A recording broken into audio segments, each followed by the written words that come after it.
In the hustle and bustle of present-day Philippines, it is a given that most of the populace feel Metro Manila is the epicenter of this tropical archipelago. The National Capital Region, after all, is where the seat of government is located. And with most major businesses, infrastructure, and a big chunk of the population all concentrated in the country's capital, such belief has largely gone unchallenged through time. But this was not always so. There was a time, in the not-too-distant past, when the heart of the nation went down farther south, in the Queen City of the South, to be precise. Historic Cebu, the cradle of Christianity in Southeast Asia, and some may even argue, the cradle of civilization for the Filipino nation, was the incipient colony's capital from 1565 to 1571. Undeniably, Cebu was the foundation upon which this country was built.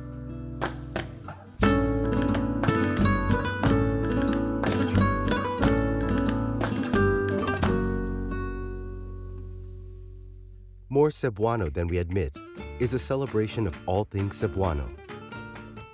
The book is an anthology of works from 14 scholars from the region, covering diverse subjects spanning the entire spectrum of Cebuano life, such as history, language, religious practices, architecture, writing, art, food, and so much more.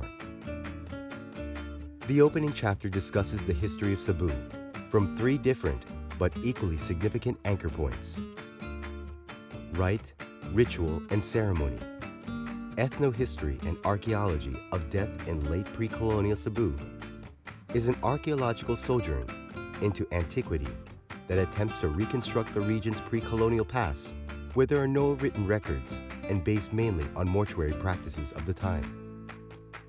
Port of Cebu, navigation and economic development during the Spanish era, 1521 to 1898, delves into Cebu's strategic location right in the middle of the Visayan Islands, which clearly contributed to the emergence of Cebu as a vibrant pre-colonial and colonial trading port. Panahon ni Mampur, Cebu's last decade under Spain, traces the history of the quaint Cebuano expression, sa panahon ni Mampur, to the final 12 years of Spanish rule in the region, as symbolized by an actual person who served as Cebu's alcalde primero, Joaquin Monfort y Carbonell. The book, More Cebuano Than We Admit, is a useful contribution to people's understanding of Philippine culture, because the local and the regional are basic, essential constituents of the national culture. And there's a tendency to, of course, give priority to the quote-unquote national. A book that focuses on the regional is an important contribution. Chapter 2 takes a look at religion and tradition as practiced by Cebuanos. 2 devotions, 1 Christ, a comparison of popular piety towards Santo Niño de Cebu and Nuestro Padre Jesus Nazareno, is an examination of the devotion accorded to 2 representations of the same deity by Cebuanos, Santo Niño, or the Holy Child, and Señor Jesus Nazareno, or Jesus the Nazarene, both God the Son. The Bantayan Pasos, Tradition and Devotion, features the Pasos, life-size images of the different stages in the Passion and Death of Jesus Christ, mounted on wheeled carriages for processions held during Holy Week, and the multiple generations of families who have dedicated their lives to the preservation of the sacred images and the tradition they stand for.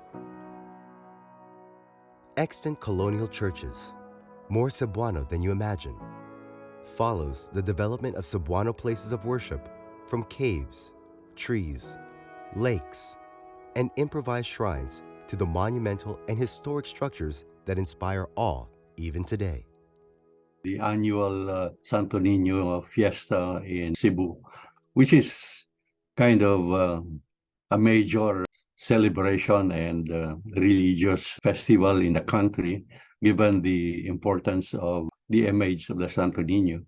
The image of the Santo Niño is the oldest Christian relic in the Philippines, and of course is an image with high symbolism because it marks the beginning of the Christianization of the Philippines. So this is what makes the image of the Santo Niño culturally and spiritually important. Actually, the Santo Niño is not only worshipped in the Philippines, in Cebu especially, but in areas like Latin America. And, if we think about Magellan, who came here in the 16th century, he presented this image to Queen Juana, and then the conversion happened. So if we do like fast forward to that, the Sinulog is not only about street dancing. The third chapter reflects on the Cebuano native language, literature, and music through the ages. Sinugbuanon, Resilient as a Cebuano, is an in-depth look into the Austronesian language, the second most important in the country, spoken by Filipinos in Central Visayas, the western areas of Eastern Visayas, and a great majority of Mindanao. It also illustrates how the proliferation of Sinugbuanon was central to Cebu's eventual impact on the country's trade and political history. The Zarzuela in Cebu, the Dulang Hinonihan of Vicente Soto and Payax Cabahar, pays tribute to two of Cebu's finest pioneer musical composers. It also traces the history of the region's cultural modernity in music, beginning with the importation of opera in the 1860s and the Spanish zarzuela a decade later. First as laughter, then as moral, the comic plays of Payax Cabahar recounts the works of the renowned king of Cebuano comedy, Pio Albigas Cabahar, whose works mirror the most faithful picture of the lightheartedness of the Cebuano people in taste, language, prejudices, social life, games, matrimonial questions, and the like. The end of the chapter features classic Cebuano poems in both Cebuano and English, namely, Kon Horeb ang Cebu, Bakawan Beach, Daan Bantayan Cebu, Ang Bulingit na Dispatcher sa South Terminal, Sumpay sa Gihuat na Asoy Kabahin sa Kalipay, Wa Kamata, and Ang Kolon Usa Kaperyahan. We started out by thinking of original essays, in contrast to the other volumes in the series, which are, my impression is that these volumes are largely made up of reprints, a selection, as it were, of the quote-unquote best or most representative scholarly articles on the subject. So we had problems because of the problem of, kind of not just, it's not just a case of reprinting articles already published, but we had to find writers who can write on topics and produce new articles. So that was the initial difficulty that we had. Finding the writers, lining up the topics. We had writers also back out of some topics that Dr. Mojares thought about was very important to be included. And so maybe we can do a second volume. Like our niece is very Cebuano, but we had commissioned somebody to write about this and about the crafts, about the biscuits, and so many other topics. The problem was, number one, the pandemic. The fourth chapter delves into the history and development of Cebuano art and film. Martino Abellana and the emergence of contemporary Cebuano realism explores the work and valuable contributions of the man responsible for educating generations of Visayan artists and establishing the first fine art school in Cebu. It also examines realism as practiced by contemporary young Visayan artists and how it evolved into the peculiar genre it is today. Screening Visaya, pre-digital film in Cebu, is an attempt to reconstruct the history of the lost Cebuano cinema. It discusses at length the 1922 silent film El Hijo Desobediente, which is believed to be the first Cebuano full-length film. It also cites current efforts to reinvigorate regional cinema, such as the traveling Cinema Region Film Festival, Bacolod Film Festival in Bacolod, and the Binisaya Film Festival in Cebu. Cebuanos constitute almost like a quarter of the Philippine population. I mean, just based on language, no? Kind of number of mother tongue speakers, like language as a marker of ethnic identity. Throughout the 20th century, the two major languages were Tagalog and Cebuano. I'm an optimistic person. So, and it's not an optimism that is just on a whim. It's partly, something that you will also find in the volume. If you look at Panahon ni Mampur, again, by Michael Cullinane, he talked about the importance of Cebu economically.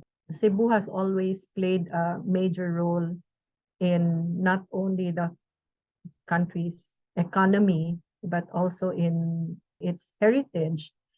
And this is something we can capitalize on given the focus on the creative economy.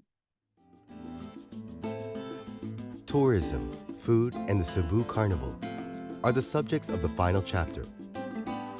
Diving for Coins, Early Tourism in Cebu, recounts the beginnings of modern tourism in the island during the American occupation, where some of the points of interest for visitors were the colonial churches, Magellan's Cross, and Mactan across the channel, where Magellan was killed. The Cebuano Lechon, Getting High on the Hog, is a gastronomic take on the prized roasted pig recipe of Cebu. While no one can truly pinpoint the exact origin of lechon as we know it today, it is believed to have been first mentioned in writing by Frenchman Jean Maillat in 1846. The Life and Times of a Carnival Queen is the last essay in the compendium and a tribute to the strength and resilience of the modern Cebuana. More than a mere biography of 1931 Cebu Petite Carnival Queen, Concepcion Alesna Cuenco, it is also a recollection of the grand spectacle known as the Manila Carnival, which was held once a year from 1908 to 1939. Regional carnivals, known as Petite Carnivals, were also held in parallel, though not annually. Cebu had its first carnival in 1914 at the Fuente Osmeña Circle, a site that hosted the carnival until 1923.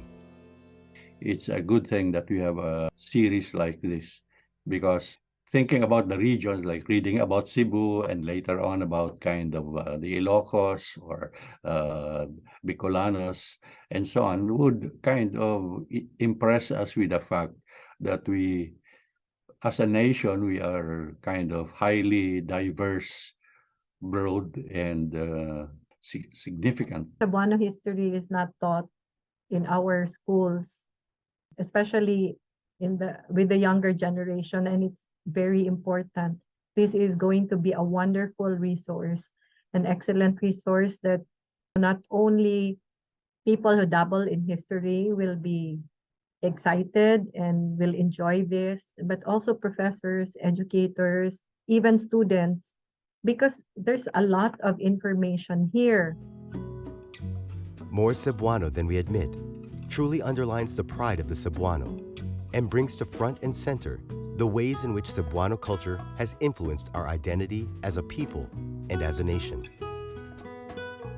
For while the book points out how the Cebuano is uniquely different in many ways, the reader ultimately comes to the realization that being human is, indeed, a universal experience. Hence, it may be said that there is a Cebuano in every Filipino.